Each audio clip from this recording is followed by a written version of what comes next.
My near-death experience in an abandoned house, story time. Let me run y'all down this rabbit hole.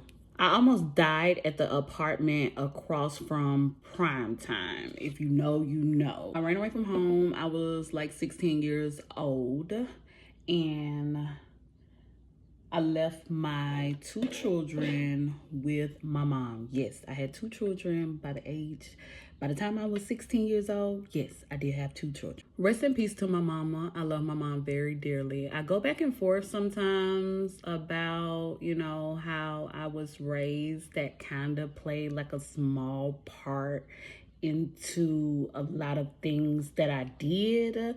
Everyone is responsible for themselves. I am totally aware of that. And my mom has always been there for me. There's no doubt about that. I felt like a lot of the things that I did played a part in me going to the streets, searching for love and attention. I also have 2 brothers, and I grew up and I felt like it was a lack of love and attention for me.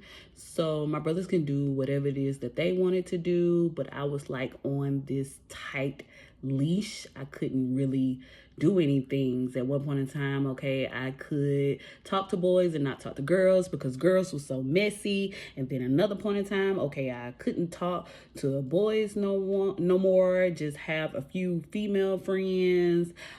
She would like listen in on my phone calls and things like that, whatever. But child, if I run down the story about my brothers, baby, you will be amazed. But I love my mama. You know what I'm saying? Rest in peace to her. She was always there for me with mistakes. And I had too many children. I put off too many children on her. So whenever my mistakes happen from childhood all the way up to my adulthood, she's always been there for me. She never gave up on me at all. And I definitely appreciate and I love her for that. But I just can't disregard how I felt as a child and me as an adult. Now I'm trying to analyze and figure out, okay, what was missing is the reason why, you kept going to the streets. Y'all go back and look at that pimp story. Like, what were you missing? What were you searching for? Parents do the best that they could, because now I have children right now, and child, my kids will tell you, oh Lord, she a mess. I was very jealous of my brothers, like very jealous. Like, my brothers could go to the moon and back, and I felt like there would be no consequences had, versus me, child, I would get kicked out just for not cooking. Now, I had to run y'all down like a little backstory so we can get to what y'all came here for, how I almost died. Like, bitch, get to the point. I ran away. I linked up with this dude off the random streets. I forgot where I met him at, but I do know he was 25. And like I told y'all, I was 16. And we just linked up. And we were couch hopping together. Just imagine... being young and dumb and full of calm. I'm 16, leaving my bed to go to the streets to couch hop with a grown man. With the same dude now. This is the first time that I ran away.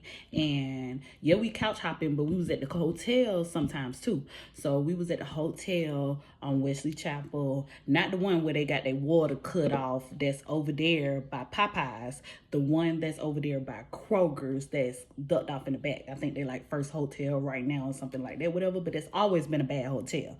So I was over there with him, and I hear somebody screaming my name from outside in the parking lot, and I'm like, they screaming Brittany? He like, yeah, it's some lady outside screaming Brittany. Do you know her? I said, nah, I don't know her. He was like, well, you gotta know her because she's out there calling your name. He was like, bro, you gonna have to go out there and whatever. So that nigga was done with me at that point, because my mom was outside the hotel parking lot screaming my name for me, and he was like, bitch, you got to go. Like, the fuck? I'm a grown ass man, you 16, bitch, you got to go. Before she see you with me, you got to go. So I had to leave the hotel and go out in the parking lot, and I ended up getting in the car with her, and I ended up going home. So after that, I ran away again, and I linked back up with him left my bed just to go couch hop and whatever. And we still doing the same thing, same shit, different day. You know what I'm saying? Couch hopping, sometimes in hotels, So at this point in time, we end up at the apartments, like I said, that's across from Prime Time and whatever. So at first he had like a little friend that we was chilling over in somebody's house in the same apartments. He had a friend over there and we was chilling over there. But when it was time to go night, you know what I'm saying? What the fuck was me and him going to go? You know what I'm saying? So we end up going a few buildings down and we were in an abandoned apartment. So around that time, like, it's cold outside. So we chilling in this abandoned apartment and this nigga builds a fire pit. And I'm not talking about no fire pit in no fireplace or whatever. Now, I'm 36 years old right now. So y'all have to understand, I was 16. So what, this is 20 years ago. I do not remember how this joker built this little fire pit to the point where it didn't burn the apartment down, but it caused enough damage that I almost died. So I'm finna get to that part. We wrapping it on up. He left to go make a run and I stayed there so I can stay warm because it's cold.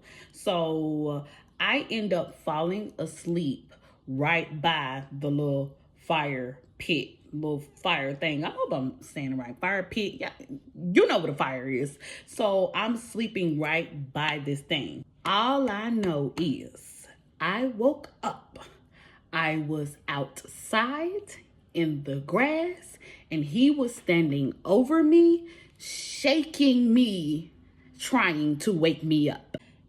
I had black stuff all over my nose.